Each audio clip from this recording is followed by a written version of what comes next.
My paper today, or my talk, is going to be minding the gap, fact, fiction, and habitability. So I'm going to talk a little bit about films. Again, I think Kathy's rubbed off on me a little bit, and so I'm going to talk about films. Before I do that, though, I just want to say I'm a professor of rhetoric. What that means is I study argumentation in all of its splendor, and I'm happy to unpack that for anybody who's interested. But in particular, I'm really interested in scientists and how scientists argue and communicate with one another and with the public. So that's kind of where my work generally places itself. Now, a question that I've been thinking a lot about lately is, what is it like to live and work in space? And I think this is a really important question because NASA is changing its priorities and its trajectory. So, we spent a lot of the last 30 years in low Earth orbit. But now we're really thinking about deep space missions, long duration missions to Mars and the Moon.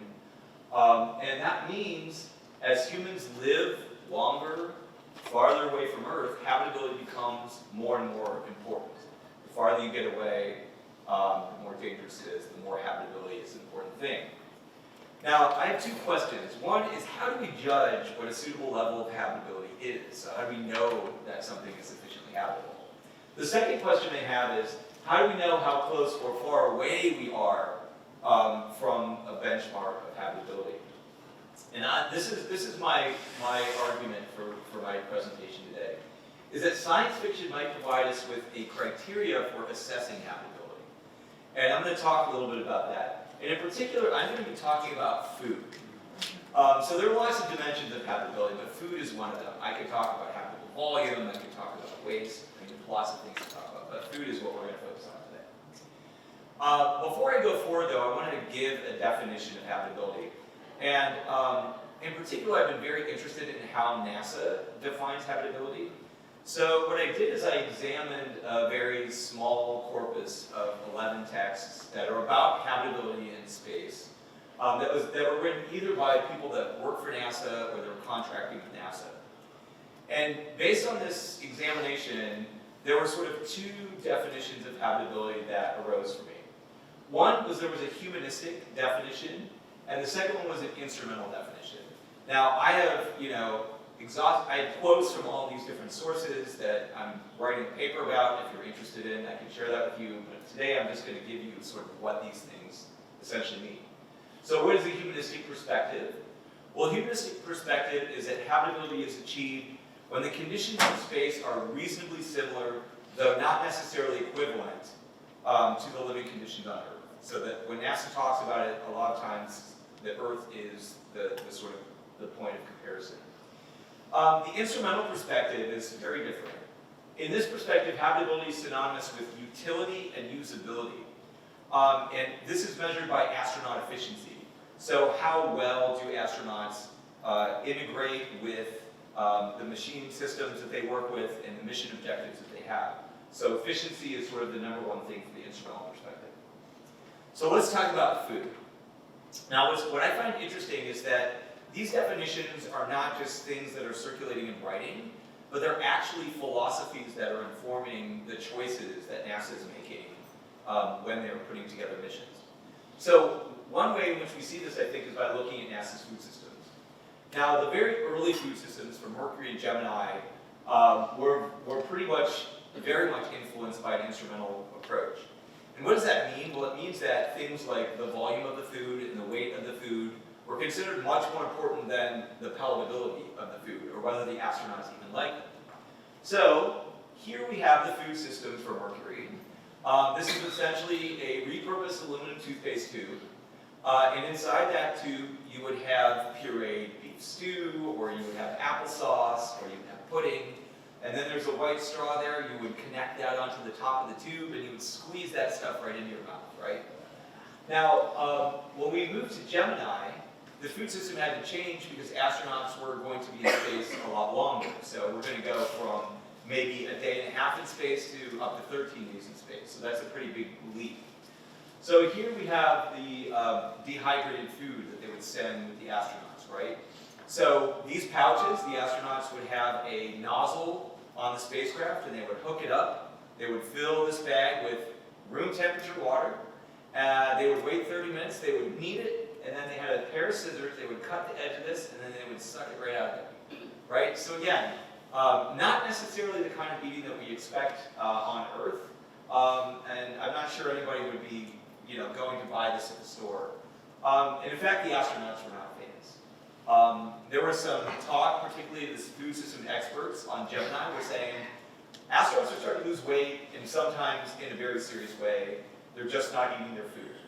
Right? So even the food systems expert says, look, we've been taking this approach that's an instrumental approach that has to do with efficiency, and it's not really working. So what they did is they said, okay, we got to do a little bit better. And so in Apollo and Skylab, they took more humanistic approaches to food. Now what did that look like? Well, first of all, they introduced the hedonistic scale. So now this is a scale that the US military is actually using for food out in the field to make sure that soldiers would eat their rations. And so this is a 9-point scale, and they would feed the astronauts the food they were going to feed them in flight, and then the astronauts would get to rate them. Anything that was a 6 or above got flown. Anything below that did not get flown. Right? But they cared about the astronauts and whether they liked the taste of the food. The second thing is they introduced wet packs. Now wet packs are thermostabilized pouches. If anyone knows about the military, MREs, Meals Right to Eat, that's exactly the same thing as this. But what's interesting about these is they're pouches that you can rip open. You can take a spoon, or in the case of the astronauts, it's a fork, and you would eat the food out of it, right? And there'd be, let's say you had beef stew, there'd be chunks of meat, there'd be chunks of potatoes and carrots, and it'd be in its own gravy. So it'd be pretty delicious, and it'd be kind of like eating on Earth. The textures would be similar, there'd be gravy. Much different than, the rehydrated food or the food out of the tube, right? So this is a big advance. Silverware. Also dining room tables. So Skylab had a dining room table. So it was a place where the astronauts could all sit around at the end of the day, chat, have a meal, and just commune with each other. The other thing that Skylab had, and no other space ship had this, I mean, to my knowledge, I don't think anyone else has flown this, is a freezer. This meant that the Skylab astronauts could have ice cream. They also had steak, and they had lobster thermidor. So they were living, food-wise, the high life up there on the Space Lab. And you could see this guy's much happier in Space Lab than maybe some of the other folks in Gemini. All right. So now that we've talked a little bit about the history of food in space, I want to talk a little bit about science fiction. And my question I'm really interested in pursuing is, what can science fiction tell us about public expectations? Particularly about public expectations about what food and habitability is going to be like in the future. So if reasonable equivalency to Earth-like customs is a criterion for habitability, then science fiction just might help us understand where the bar for equivalency is being set in the public's imagination. So what I'm saying here is this is what the public might be imagining equivalent Earth-like eating is like. It might also provide us with a benchmark for thinking about this is where we are and this is where we kind of want to be, right? So it provides us a little bit of a benchmark for thinking about that. In science fiction, we encounter a range of representations of food. From the instrumental to humanistic. And so 2001 Space Odyssey is a favorite movie of mine, and I'm sure many of you have seen it. Within this movie, you see a great range of different kinds of food experiences. So on the left here, we see a more instrumental experience of eating kind of this paste that's different colors out of a tray that looks like a TV food tray. And then here we have fine dining once you've entered the alien monolith. And you get this just spectacular meal with white wine and dinner bowls and silverware. So very different visions of food. Now the visions of food informed by the instrumental paradigm in films are not positive, right? This isn't the life you want to lead here on the left. They suggest a crude quality of life and also a lack of technological sophistication. So in the bad food world, right, astronauts are literally living to eat, but are not eating to live, but not living to eat, right? So I'm going to show you a clip. Now this is from the show For All Mankind, and I'm sure some of you are fans. It's an Apple streaming series. In this clip, we have Tracy Stevens, who is living on the moon at the Jamestown base, And this is a montage of like kind of how horrible her life is. And because there's a lot of drudgery, there's a lot of like repetition in what she's doing. But one of the things you're going to note is the food. So pay attention to the food, and I'm going to play this clip. And hopefully the sound will work.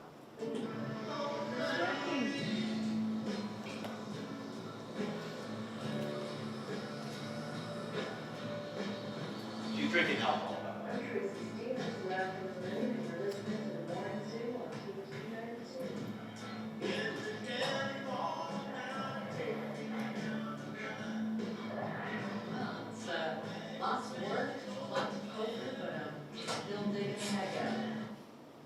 All right, in this very short scene, right, we see food 3 times. Each time it's the exact same thing. It's a gelatinous cylinder that's yellow and is made of something that may be rice, but we're not sure. It doesn't look very appetizing, right? It gets slopped onto the tray each time. So this isn't really a space future that I think any of us want or imagine. And in fact, in this case, it's using to show how terrible space is and what kind of a treasure it is. All right, so let's move to good space food, right? Visions of food informed by a humanistic paradigm are typically positive, right? And they're associated with high or expanding level of technological sophistication and the civilizing of extraterrestrial environments. So here we have a still from Total Recall. This is the Mars Hilton, where everyone is, sitting as they would on Earth in Hilton, enjoying themselves and their meal. So I'm going to show you another clip. Again, this is from All Mankind, but this is a positive food experience. And I want you to know the differences between that scene that I just showed you and this one. You certainly came prepared. Well, I figured what's the point of having all this if I can't share it with me, am I right? Oh, cheese garlic toast? Oh, marinated rack of lamb with mint vinaigrette. I guess you could call this the first market Thanksgiving. Happy Thanksgiving, everybody.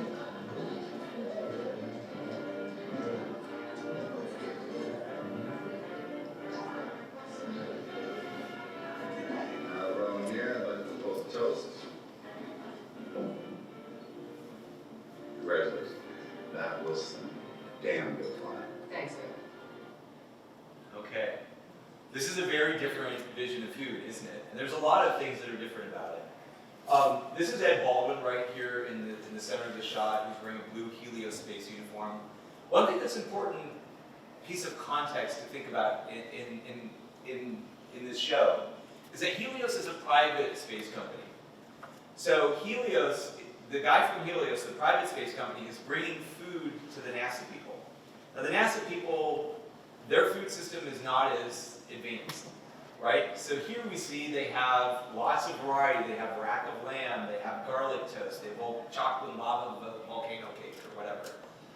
They're eating with silverware. They've got alcohol, they've got Pepsi, right? So there's all these products that are, this is a much more Earth-like eating experience than the one we saw in the previous clip.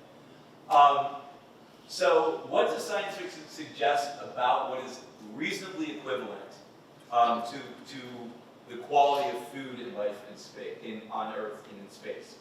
So in a sort of reasonably equivalent scenario, there is a suitable variety of familiar food, right? So this is food that we understand and is familiar to us. There's fresh food. So there are other scenes from For All Mankind, for example, within the spaceship, they have a greenhouse where you can go and get greens, and people are eating greens in the cafeteria.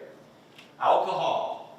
NASA doesn't allow this. There's the only case is the Eucharist on the moon, which we heard in our first session.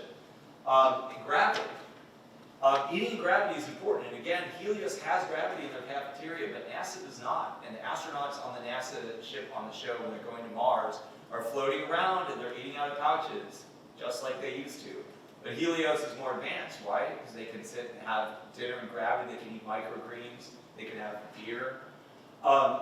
So there's still a significant gap between the future food system we imagine and the food system that NASA can actually supply. And there are a lot of problems that we have to still solve. One of them is how to keep food nutritious and unspoiled for more than 2 years.